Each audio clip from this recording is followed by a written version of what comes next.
সদ্য উড়িষ্যায় মুর্শিদাবাদের সুতির চকবাহাদুরপুরের জুয়েল রানাকে যেভাবে বাংলা কথা বলার জন্য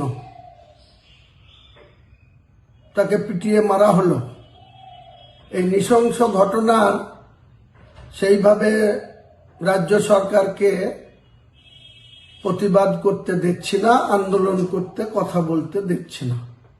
সরকারকে বলবো, মুখ্যমন্ত্রীকে বলবো, আপনি মুসলমানদের মসিয়া সাজেন, আপনি এইসব নাটক বন্ধ করেন।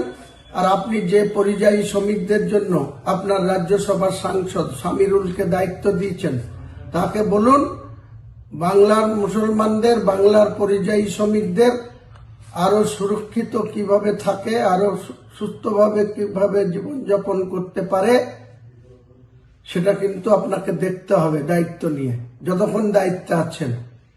আর তা যদি না করে শুধু নাটক করেন, মিথ্যা কথা বলেন, তাহলে আমরাও একটা টাইম আসবে, বাঙালিরা যেমন বাইরে আক্রান্ত হবে, আমরাও বাঙালিরা কিন্তু একটা হয়ে আমরা কিন্তু এই রাজ্যে যে অবাঙালিরা এখানে এসে রাজত্ব করছে, বিভিন্নভাবে আমাদের জমি জায়গা অর্থতে ভাগ বসাচ্ছে, সেটার বিরুদ্ধেও কিন্তু আমরা নামবো, সোচ্চার হব।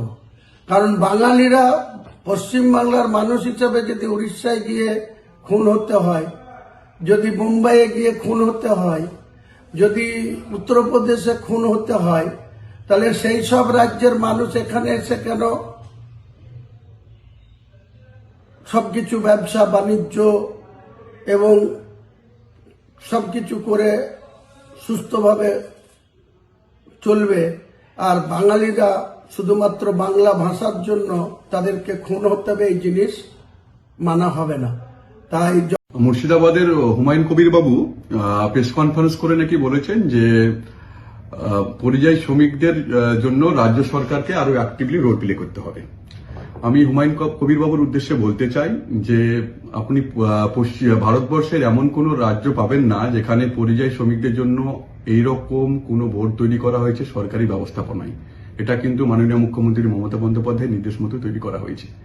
যবে থেকে এই পরিযায়ী শ্রমিক বোর্ড তৈরি করা হয়েছে, আমরা যতটা পেরেছি আমরা সবসময় যে কোনো অসহায় অত্যাচারিত পরিযায়ী শ্রমিকদের প্রথম থেকে পাশে আছি। যে কোনো ইস্যুতে মুর্শিদাবাদ এবং অন্যান্য জেলাতে যে কোনো পরিযায়ী শ্রমিক যখনই বিপদে পড়ে, যতজন ডিটেন্ট হয়েছে, প্রত্যেকটা ক্ষেত্রে আমরা ধরে ধরে রাজ্য প্রশাসনের সহযোগিতা এবং আমরা সবাই মিলে কিন্তু আমরা কাজ করি।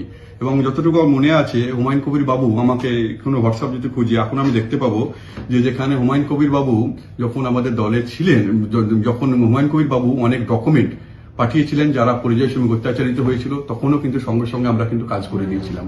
এমন কোনো ইস্যু পাওয়া যাবে না যে মুর্শিদাবাদে পরিযায়ী শ্রমিক এবং অন্যান্য জেলার পরিযায়ী শ্রমিকরা অত্যাচারিত হচ্ছে এবং পরিযায়ী শ্রমিক মাইগ্রেন্ট ওয়ার্কার ওয়েলফেয়ার বোর্ড পাশে ছিল না। প্রত্যেকটা ক্ষেত্রে, প্রত্যেকটা ইস্যু ক্ষেত্রে আমরা কিন্তু পাশে ছিলাম। যেমন সুতির যে ভাইটাকে মারা হলো, যখনই আমরা খবর পেয়েছি তখন পুরো রাজ্য প্রশাসন এবং আমরা সবাই মিলে তার পরিবারের সঙ্গে যোগাযোগ করা, আমাদের ওখানকার লোকাল বিধায়ক ছিলেন এবং আমাদের দলের নেত্রী মমতা বন্দ্যোপাধ্যায় এবং অভিষেক বন্দ্যোপাধ্যায়ের নির্দেশ মতো আমরা সব রকম যা যা করা দরকার, তার ডেড বডি আনা থেকে আরম্ভ করে আমরা জিরো এফআইআর একটা করতে বলা হয়েছিল এবং তার চাপের ফলে উড়িষ্যা পুলিশ কিন্তু 6 জনকে অ্যারেস্ট করতে বাধ্য হয়েছে।